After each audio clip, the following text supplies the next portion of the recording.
Well, we've reached the end. Don't get sad, because before we say goodbye, let's go over once more what we've seen. So here's the background I created. And here are the elements we spoke before that were needed to create depth. Let's check the list and see if we've got everything. Blurry edges and warm colors in the first planes? Check. Overlapping elements? Check. Detail loss? Check. Cold colors in the last planes? Check. Hooray! It seems we have it all. And it wasn't that complicated, right? All the planes are separated just with color. Well, of course we have these little elements that shrink as they go back, but apart from that, we don't have much elements telling us that depth is going on, except color.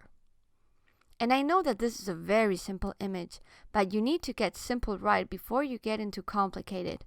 Don't rush, you will get there eventually if you're constant and practice. Now it's up to you guys, and I hope that this helps someone within the sound of my voice to light something inside them and becoming a master of environment design. We're running out of time, so I just have to say that it's been a pleasure to share with you some time and knowledge, and that I can't wait to see what you've created.